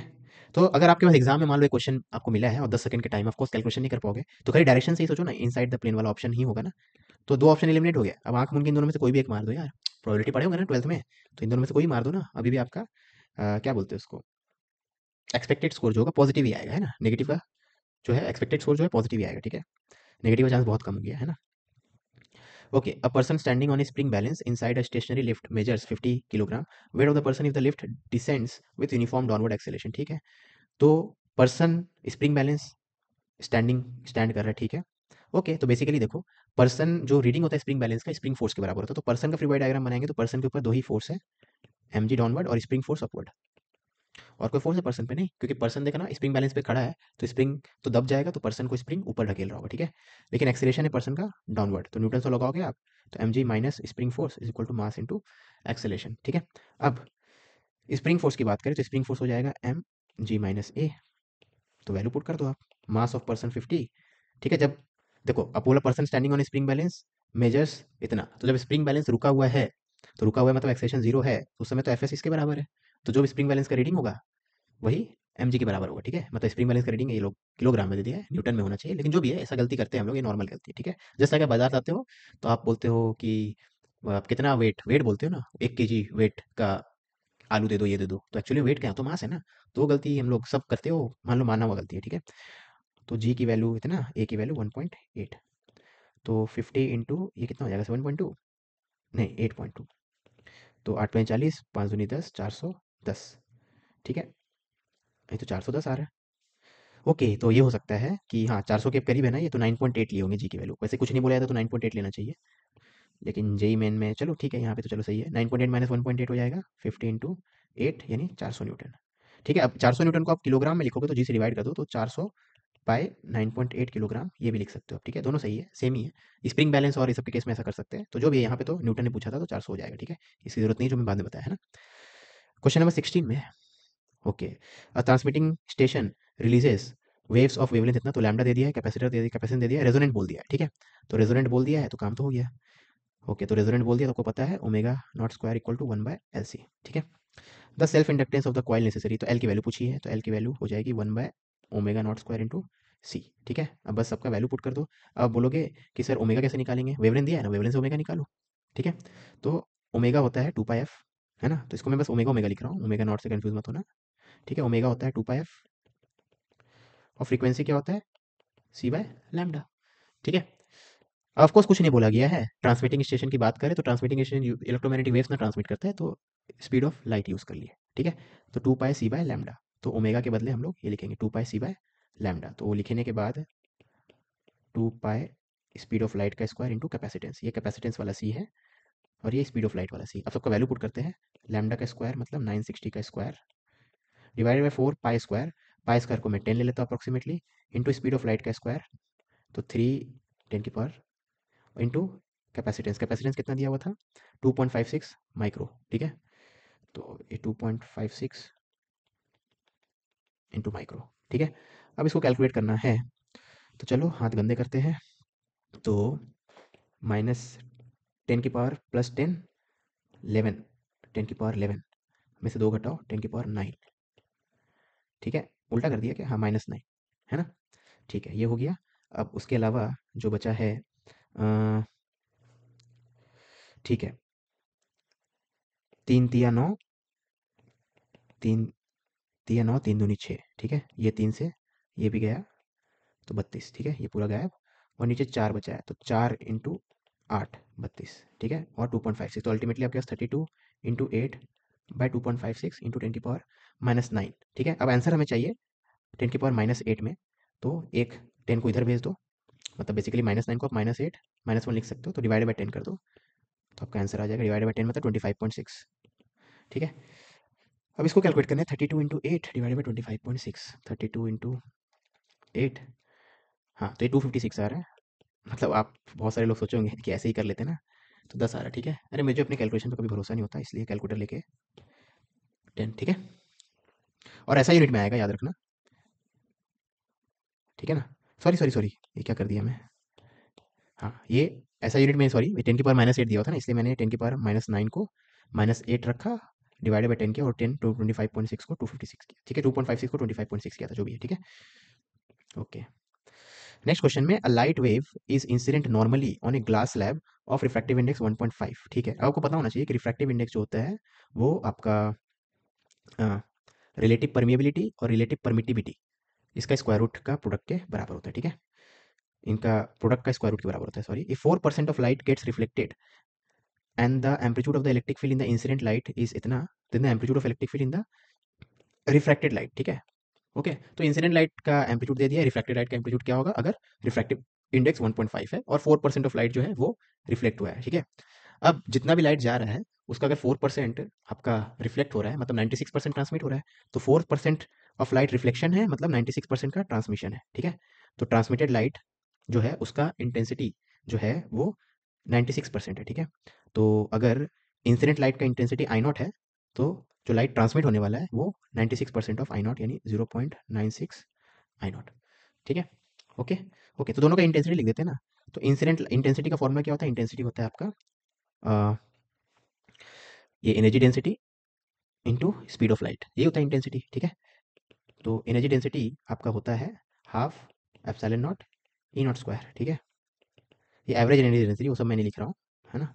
तो half epsilon not E not square into speed of light in medium one, और आई ट्रांसमिटेड, तो इसको मैं I1 I2 करके करूँ, ठीक है, ऐसे रहने दो, आई ट्रांसमिटेड। ठीक है, IT ये हो जाएगा हाफ, नए मीडियम का हो जाएगा ER इंटू ई नॉट, और नए मीडियम का इलेक्ट्रिक फील्ड मान लेते हैं E है, और नए मीडियम का स्पीड ऑफ लाइट क्या हो जाएगा, स्पीड ऑफ लाइट हो जाएगा C/μ।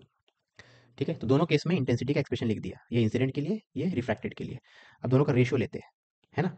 अब इंसिडेंट लाइट का इंटेंसिटी अगर आई है तो रिफ्रैक्टेड लाइट का कितना हो, 0.96 आई, क्योंकि 96% ही रिफ्रैक्ट हुआ है, ट्रांसमिट हुआ है, बाकी तो रिफ्लेक्ट हो गया। ठीक है, तो ये हो जाएगा 1/0.96 जब रेशियो लेंगे इसका।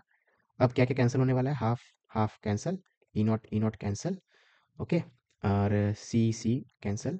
अब ई आर हमें नहीं पता, लेकिन ई आर हम लोग निकाल सकते हैं। अब हम लोग को पता है जो ग्लास है ना, ग्लास को हम लोग कुछ नहीं बोला गया है, ग्लास जो है इसको नॉन मैग्नेटिक मान लेते हैं, मैग्नेटिक मटेरियल नहीं है। ठीक है, तो हम लोग म्यू ऑफ ग्लास, म्यू तो होता है आपको पता है ई आर इंटू क्या बोलते हैं, म्यू आर। ठीक है, यही होता है ना। तो आपका हम्म, तो आपका म्यू ऑफ ग्लास तो वन मान लेते हैं हम लोग, तो नॉन मैग्नेटिक है तो म्यू वाला पार्ट वन हो जाएगा, तो इसको वन रखेंगे तो ये ई आर आ गया। ठीक है, समझ में आया लॉजिक। ग्लास जो है नॉन मैग्नेटिक मटेरियल मान लिया मैंने, तो ये ई आर के बराबर हो गया। तो ई आर की वैल्यू आपको म्यू स्क्वायर लिखना पड़ेगा, E R equal to mu square. ठीक है, तो जो ई आर है वो एक्चुअली में म्यू स्क्वायर है, तो ये दोनों कट के म्यू बन जाएगा। ठीक है, ई आर के बदले म्यू स्क्वायर लिखो, ये म्यू था, म्यू और स्क्वायर कट के म्यू बचा। ठीक है, बस अब आपके पास हो गया, दिस बाय दिस तो आपको पता है इतना है, ऊपर में यहाँ ई नॉट स्क्वायर बचा, नीचे में ई स्क्वायर।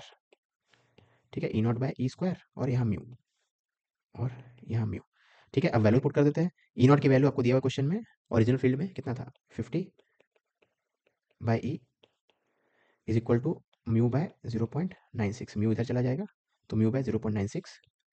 ठीक है, अब म्यू की वैल्यू क्वेश्चन में दे दी है 1.5, तो 1.5 डिवाइडेड बाय 0.96, इसका square root is equal to 50/E। ठीक है, अब 1.5 डिवाइडेड बाय 0.96, इसका स्क्वायर रूट, तो ये 1.25 है, अच्छी बात है, तो ये आपका आ रहा है 1.25। तो ई की वैल्यू 50 डिवाइडेड बाय 1.25, 1.25 5/4 होता है तो हो जाएगा 40।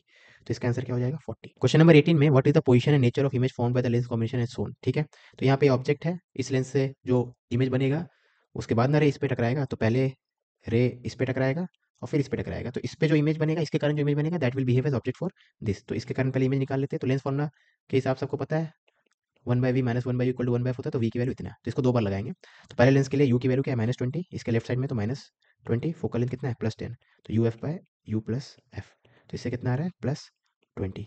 तो पहले केस में जो इमेज बनेगा वो इस लेंस के पॉजिटिव साइड में 20 सेंटीमीटर दूर बनेगा, मतलब यहाँ कहीं। ठीक है, अब ये टोटल 20 है, तो ये कितना हो जाएगा, 10। ये 20 है, ये 10 है, तो ये भी कितना हो जाएगा, 10। तो इस लेंस से ये ये ऑब्जेक्ट जैसे बिहेव करेगा इस लेंस के लिए। ठीक है ना, इसके बाद जो इमेज बनेगा that will behave as object for next lens. तो इस लेंस से इस ऑब्जेक्ट का लोकेशन क्या है, इस लेंस के रिस्पेक्ट में +10, पॉजिटिव साइड में 10 सेंटीमीटर। तो सेकंड वाले केस में जब भी फॉर्मूला लगाएंगे, ठीक है, तो यू की वैल्यू +10 लेंगे, और इसका फोकल लेंथ क्या है, सेकंड वाले का -40 डिवाइड बाय दोनों का सम। ठीक है, तो ये हो जाएगा, एक जीरो से एक जीरो गया, +40/3 सेंटीमीटर, प्लस है मतलब पॉजिटिव साइड में, तो इसके पॉजिटिव साइड में यहाँ कहीं बनेगा, तो मैं सबको मिटाऊँ अगर, तो पॉजिटिव साइड में यहाँ कहीं बनेगा +40/3 पे, तो 40/3 to the right of point B, 40/3 to the right of point B. ठीक है, अब ऐसा 40/3 वाला एक ही ऑप्शन है, तो आपको चेक नहीं करना है कि रियल है कि वर्चुअल है ना। वैसे जब भी लेंस हो, लेंस के केस में अगर लेंस के उस साइड बनता है तो रियल बनता है। ठीक है, क्योंकि अल्टीमेटली जो फाइनल रेज होगा वो तो यहीं पे होगा ना, यहाँ से जो रे गया इसमें टकराएगा, इसमें टकराएगा, फाइनल रे तो यहाँ पे। अब फाइनल रे अगर यहाँ पे है और यहीं पे इमेज है, मतलब वो इंटरसेक्ट करोगे तभी तो इमेज यहाँ पे है। ठीक है, अब फाइनल रे आपको पता है यहाँ कहीं है, लेकिन इमेज यहाँ बन रहा है, तब वर्चुअल बनता है। ठीक है, the following logic gate is equivalent to, okay, तो ये किसके इक्विवेलेंट है, चार ऑप्शन है यहाँ पे।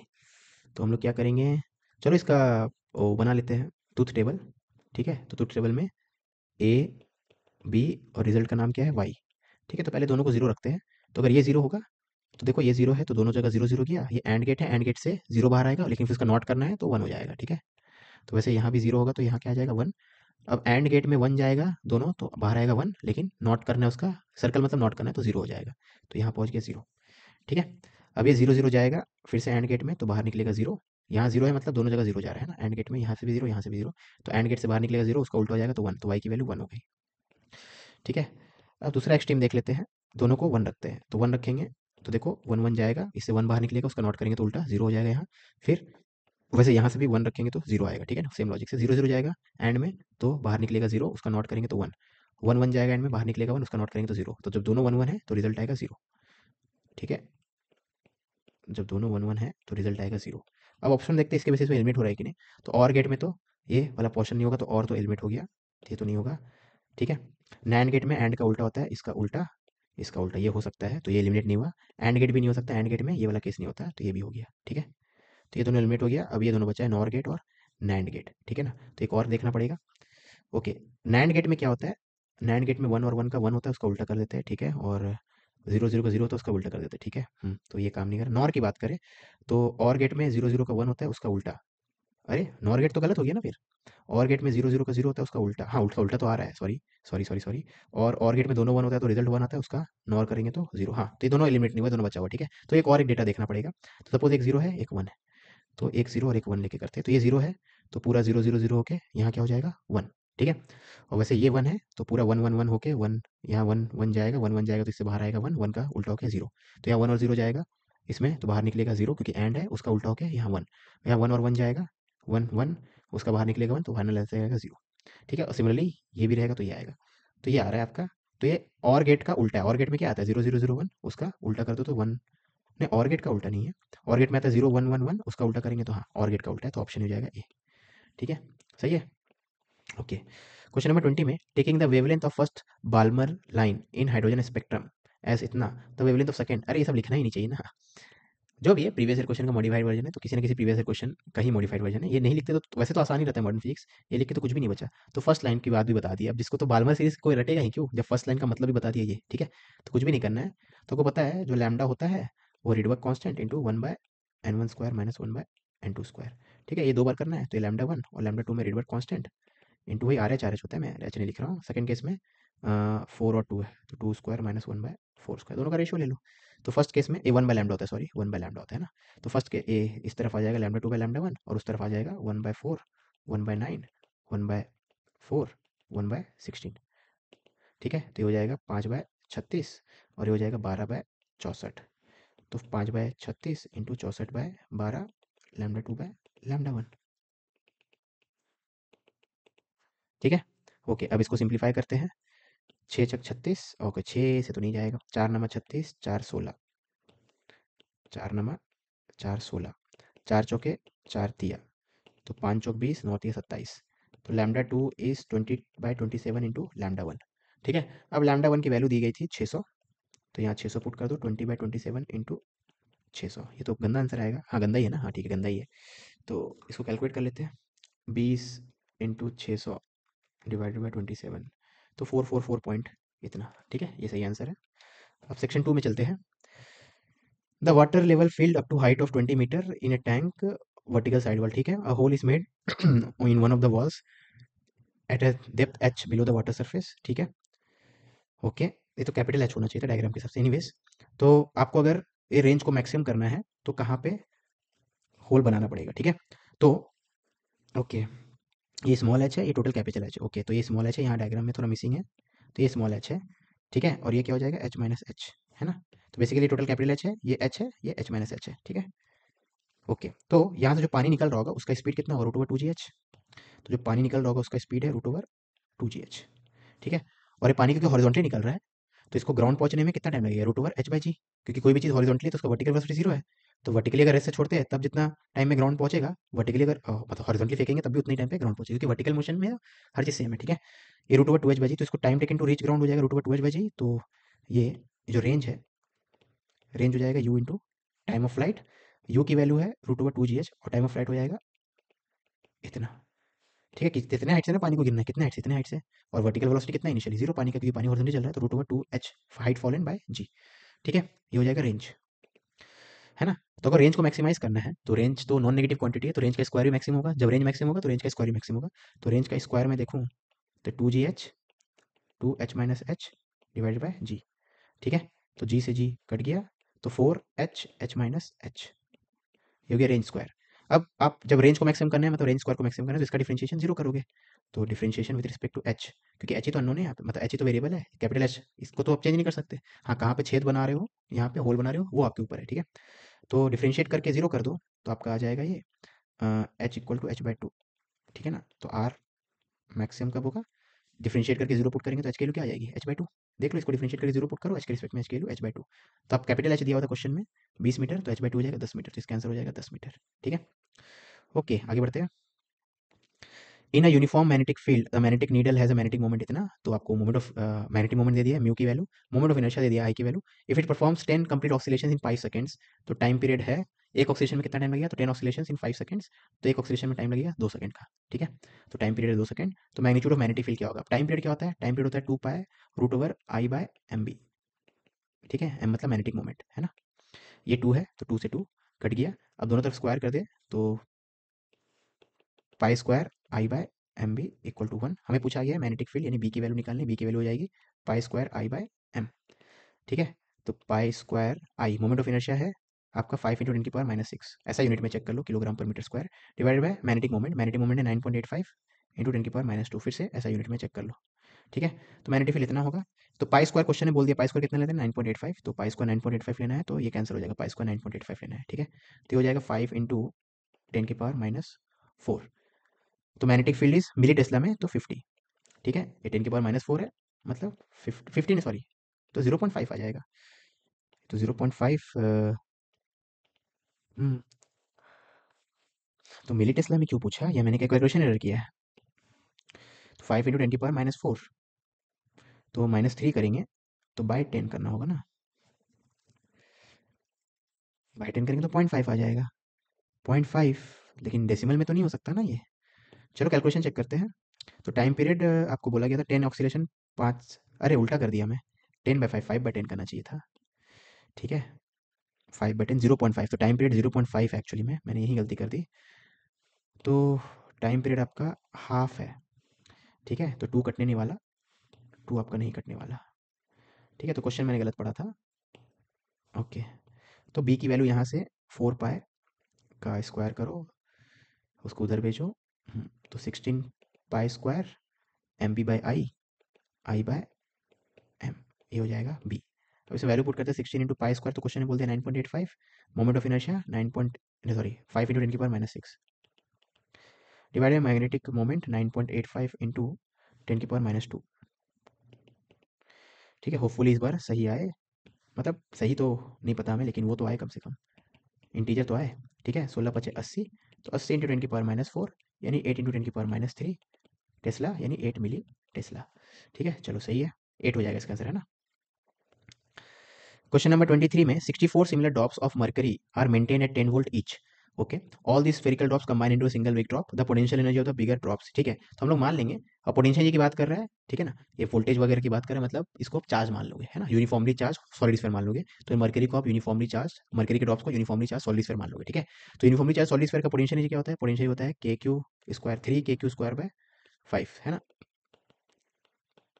ठीक है, तो 3/5 KQ²/R, तो इसका रेशियो लेना दो केस में। ओके, फर्स्ट केस में क्या है, फर्स्ट केस में आपके पास याद रखना, ऐसे ऐसे करके 64 ड्रॉप्स है। अब एक ड्रॉप में चार्ज अगर क्यू है, तो ये मिलके जो बड़ा ड्रॉप बन रहा है, इसका रेडियस आर है, इसका रेडियस कैपिटल आर है। सबसे पहले वॉल्यूम कंजर्वेशन करो। ठीक है, तो एक स्मॉल ड्रॉप का वॉल्यूम हो जाएगा 4/3 πr³। तो ऐसे 64 ड्रॉप है, और वो आपको एक बड़ा ड्रॉप दे रहा है, तो यहाँ से कैपिटल आर क्या हो जाएगा 4r। ठीक है, ओके, वॉल्यूम कंजर्वेशन से दोनों स्फीयर्स का रेशियो का रेडियस का रेशियो आ गया, है ना। अब चार्ज की बात करें, तो चार्ज करने से सोचो, इसके एक ड्रॉप के पास क्यू चार्ज है, वैसे करके 64 ड्रॉप है, ये मिलके ये दे रहे, तो इसका चार्ज कितना हो जाएगा 64 क्यू, तो इसका चार्ज क्या हो जाएगा 64 क्यू। ठीक है, तो दो इक्वेशन आ गए, है ना। अब रेशियो ले लो, अब पोटेंशियल एनर्जी जो है आपको दिख रहा है Q²/R के प्रोपोर्शनल है। ठीक है, अब जो चार्ज की वैल्यू है, ये तो 64 गुना बढ़ गया है दोनों केस में। फर्स्ट केस में चार्ज कितना था, अभी उसका 64 गुना है, तो चार्ज का ये तो 64 गुना बढ़ गया है ना, मैं डायरेक्टली यहीं से कर ले रहा। और रेडियस क्या है, रेडियस 4 गुना बढ़ा है, रेडियस सेकंड केस का 4 गुना ज़्यादा है, तो 4 गुना। ठीक है, तो 64 इंटू 64/4, तो पोटेंशियल एनर्जी इतने गुना बढ़ जाएगा, है ना। तो ये हो गया 16, 16×4 = 64, 4, 16×6 = 96। ठीक है, अगर मैं कैलकुलेशन सही है तो 1024, है ना। तो इसका आंसर हो जाएगा 1024। तो पोटेंशियल एनर्जी फाइनल ड्रॉप का विल बी इतना टाइम्स ऑफ इनिशियल ड्रॉप। ठीक है, तो इसके लिए पोटेंशियल जिस चीज़ पे डिपेंड करता होगा, उन दोनों चीज़ों पे देख लिया कितना कितना गुना बढ़ रहा है। तो क्यू जो है 64 टाइम्स बढ़ा है, तो क्यू का स्क्वायर 64², और रेडियस जो 4 गुना बढ़ा है, तो ये पूरा फैक्टर जो है कितने गुना बढ़ा है 1024। ठीक है, okay, moving on, second last question. A circular conducting coil of radius इतना is been heated by the changing, तो चेंजिंग मैग्नेटिक फील्ड के कारण फ्लक्स चेंज होगा, फ्लक्स चेंज के कारण आपका इंड्यूस ईएमएफ होगा, इंड्यूस ईएमएफ के कारण करंट फ्लो होगा, तो उस करंट के कारण हीट जनरेट होगा। ओके, अब the resistance of the coil is इतना। ओके, परपेंडिकुलर है मैग्नेटिक फील्ड किसी कॉइल के, और मैग्नेटिक फील्ड जो है टाइम के साथ चेंज हो रहा है ऐसे, ठीक है। तो एनर्जी कितना डिसिपेट होगा, मतलब हीट एनर्जी कितना डेवलप होगा before the magnetic field is switched off completely, ठीक है। तो मैग्नेटिक फील्ड जीरो कब होगा, अब देख सकते हो मैग्नेटिक फील्ड टाइम पे डिपेंड कर रहा है, ये जीरो कब होगा, जब ये चीज जीरो हो, क्योंकि ये तो कांस्टेंट है। अब ये चीज जीरो कब होगा, जब टी की वैल्यू 100 हो जाएगी, तो टी को 100 हो जाएगा, देखो 100 बाय 100 1, 1 माइनस 1 0। तो मैग्नेटिक फील्ड जो है स्विच ऑफ हो रहा है at t equal to zero, तो मैग्नेटिक फील्ड स्विच ऑफ हो रहा है at t equal to 100 second, sorry zero बोल रही है मैं, 100 सेकंड, ठीक है। ये जीरो कब होगा, 100 सेकंड पे है ना। तो आपको जीरो से लेकर 100 सेकंड के बीच में कितना हीट डेवलप है वो बताना है, ठीक है। अब जो हीट होता है पावर की फॉर्म में निकालते हैं, तो पावर का इंटीग्रेशन करेंगे तो हीट आ जाएगा, है ना। अब पावर क्या होता है, induce EMF divided by resistance. अब इंड्यूस ईएमएफ निकालते हैं, तो पहले इंड्यूस ईएमएफ निकालते हैं D five by D T का मैग्नीट्यूड से, ठीक है। अब यहाँ पे क्योंकि कॉइल जो है उसका एरिया मैग्नेटिक फील्ड के परपेंडिकुलर है, तो फ्लक्स कितना हो जाएगा, बी इंटू ए। तो ये डी बाई डी टी हो जाएगा, d phi by D t हो जाएगा A into D by D t, ठीक है। क्योंकि फ्लक्स है बी इंटू ए, तो एरिया तो कांस्टेंट है, मैग्नेटिक फील्ड चेंज हो रहा है A into D by D t. अब डी बाई डी टी आप निकालोगे यहाँ से, तो डी बाई डी टी आपके पास आएगा, मैग्नीट्यूड की बात कर रहा हूँ मैं, ये सब मैग्नीट्यूड में खेल रहे हैं हम लोग, ठीक है। क्योंकि स्क्वायर करना है ना अल्टीमेटली यहाँ पे, तो कोई फर्क नहीं पड़ता ईएमएफ में। तो इसका अगर डी बाई डी टी करेंगे तो ये तो कांस्टेंट है, दिस इंटू बाई 100, तो यहीं से आपको दिख रहा है d by D t minus sign में आएगा, लेकिन मैग्नीट्यूड निकालेंगे तो 4/पाई इंटू 10⁻⁵। तो डी बाई टी है 4/पाई इंटू 10⁻⁵, ठीक है। तो A into D by D T, area कितना है लूप का, रेडियस है लूप का 1 मीटर, तो पाई आर स्क्वायर, तो pi into 1 square into D by D T का मैग्नीट्यूड है 4/पाई 10⁻⁵, 4/पाई 10⁻⁵ ऐसा यूनिट में। तो पाई पाई कट गया, तो 4 इंटू 10⁻⁵। तो ई एम एफ इंड्यूस जो है इतना वोल्ट है, ठीक है। अब उसको यहाँ लिख देते हैं, तो ई एम एफ है 4 इंटू 10⁻⁵ इसका square divide by resistance of coil, resistance of coil कितना है 4 माइक्रो। अब ये पूरा चीज़ तो कांस्टेंट है, तो ये बाहर आ जाएगा इंटीग्रेशन से, और इंटीग्रेशन ऑफ डी टी क्या दे देगा, टी, ठीक है। तो ये तो कांस्टेंट है, बाहर आ गया, इंटीग्रेशन ऑफ डी टी आपको टी दे देगा। आप जीरो से लेकर 100 तक इंटीग्रेट करेंगे टी को, तो 100 दे देगा। तो टी इक्वल टू जीरो से लेकर टी इक्वल टू 100 तक इसको इंटीग्रेट करना है, ठीक है। तो ये आपका आंसर है, इसको थोड़ा सिंप्लीफाई कर लेते हैं। 16 माइनस 10 4 माइनस 6 2, ठीक है। तो 6 2 8, तो 10⁻⁻², तो 4 इंटू 10⁻⁻²। तो आपको चाहिए आंसर मिली जूल में, तो ये जूल है, मिली जूल करेंगे तो 40 इंटू 10⁻³ जूल, तो मिली जूल में हो जाएगा 40 मिली जूल, ठीक है। तो इसका आंसर हो जाएगा 40, है ना। Okay, a deviation of 1 degree is produced in the yellow ray when prism of crown and flint glass are achromatically combined, okay. तो अक्रोमेटिकली कंबाइंड मतलब क्या है, आपको डेविएशन चाहिए विदाउट डिस्पर्शन। अक्रोमेटिकली कंबाइंड का मतलब क्या हो जाएगा, क्यों, क्योंकि अक्रोम, क्रोम मतलब होता है कलर, अक्रोम मतलब नो कलर, तो कलर का सेपरेशन नहीं होना है, ठीक है। तो नो डिस्पर्शन, तो नो डिस्पर्शन इसका मतलब यही है। तो डेविएशन विदाउट डिस्पर्शन वाला केस है, ठीक है। Taking dispersive power of crown and flint glass to be this, तो दोनों का ओमेगा दे दिया है, दोनों क्या बोलते हैं प्रिज्म्स का। And refractive index for yellow light for this is this.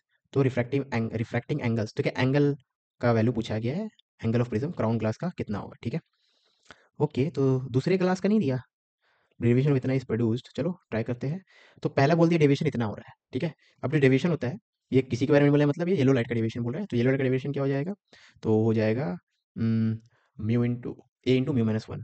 तो A1 mu 1 - 1 minus A2 mu 2 - 1, इसका वैल्यू दे दिया है 1 डिग्री, ठीक है। मैं 1 लिख रहा हूँ डायरेक्टली, है ना।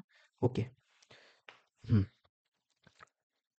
ओके। अब कितने उन्होंने, 1 2 3 4, अब म्यू की वैल्यू क्या दे दी गई है दोनों के लिए, तो 1.5 और 1.6, उसको यहाँ पुट कर देते हैं, तो 1.5 यहाँ पुट करेंगे तो 0.5, और 1.6 वहाँ पुट करेंगे तो 0.6। तो दो अननोन है अभी तक, है ना। एक ही क्वेश्चन है, ठीक है, और चाहिए information. Okay, taking dispersive power, तो दोनों को ओमेगा दे दिया। ओमेगा क्या होता है, ओमेगा अगर आपको याद हो तो ओमेगा होता है म्यू ऑफ, सबसे ज़्यादा कौन डिवाइड होता है, वायलेट ना।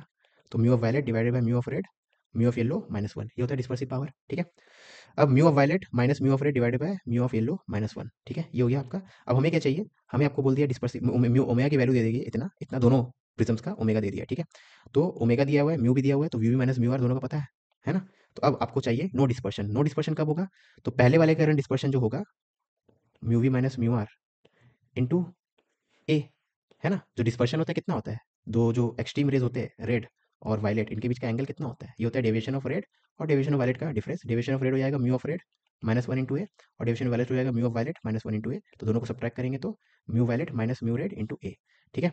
तो नो डिस्पर्शन मतलब क्या, ये चीज़ और सेकंड वाले का ये चीज़ दोनों मैच करेगा। सेकंड वाले का mu we minus mu are into A1, इसका था A2, ये बस क्या होना चाहिए 0, ठीक है। और ये मैच करेगा मतलब क्या है, उल्टे डायरेक्शन में प्रोड्यूस करेगा, तो माइनस कर दो, तो ये दोनों को इक्वल कर दो, ठीक है। और मैक्सिमम अगर कुछ गलती होगा तो माइनस साइन का होगा, ठीक है। ओके, ये हो गया, है ना। अब इसमें वैल्यूज पुट कर लेते हैं। Mu V. ओके, अब ये निकालने के लिए हम लोग क्या करेंगे, इसको यूज़ करेंगे। म्यू वी और म्यू आर नहीं दिया हुआ ना, तो mu we minus mu r के लिए omega into mu Y minus one. तो इसको मैं लिखने वाला हूँ, इसको थोड़ा सजा देता हूँ मैं, इसको अलग से नीचे। ये हो जाएगा omega one mu Y one minus one, ये omega two mu Y two minus one. ठीक है, क्योंकि आपको पता है यहाँ से कि म्यू वी और म्यू आर का डिफरेंस जो होगा omega into mu Y minus one है। ठीक है, अब वैल्यूज पुट करो। फर्स्ट केस का ओमेगा है 0.02, तो रेशियो लेंगे यहाँ 0.02, यहाँ 0.03, तो वो तो कट जाएगा 0.0 मतलब डेसिमल वाला पार्ट। और फर्स्ट केस का म्यू है 1.5 माइनस वन मतलब 0.5 इंटू ए वन। और वैसे सेकंड केस का ओमेगा हो जाएगा, सॉरी सेकंड केस का ओमेगा है 0.03, उसको 3 लिख रहा हूँ मैं क्योंकि यहाँ 2 लिखा था। और ये 1.6 माइनस वन करेंगे तो 0.6 इंटू ए टू, तो ये हो जाएगा A one equal to 1.8 A two. ये दूसरा इक्वेशन। तो दो इक्वेशन दो अननोन है, अगर आपको नहीं दिख रहा तो ये इक्वेशन और इक्वेशन की बात कर रहा हूँ, ए वन ए टू दोनों प्रिज्म्स का, मुझे बहुत नींद आ रही है, अब दोनों प्रिज्म्स का एंगल ऑफ प्रिज्म हमें दे दिया है। ठीक है, अब हमें उनको सॉल्व करना है, हमें निकालना है the refractive angle for crown. Crown क्या था, सेकंड था कि फर्स्ट था, क्राउन फर्स्ट था, यानी ए वन निकालना है। ठीक है, तो ए टू की value A one by 1.8, A two की वैल्यू ए टू की वैल्यू ए वन बाय 1.8। ठीक है, तो हो जाएगा A one by two minus A one by three equal to one, तो A one by six equal to one. तो अगर मेरा कोई कैलकुलेशन मिस्टेक नहीं हुआ है तो ए वन की वैल्यू 6 डिग्री हो जाएगी, तो ये 6 डिग्री। ठीक है, अब मुझे बहुत नींद आ रही है, तो मैं चेक करता कैलकुलेशन, अब मुझे वीडियो बंद करना पड़ेगा। चलो मिलते हैं नेक्स्ट सेशन में। कहीं भी कोई मैंने गलती की हो, कुछ भी कॉन्सेप्चुअल एरर भी हो सकता है, नींद बहुत आ रही है, तो कुछ भी एरर होगा मुझे कमेंट में बताना। ठीक है, डाउट पूछना, मैं बता दूंगा। ठीक है, चलो मिलते हैं नेक्स्ट सेशन में। Until then bye.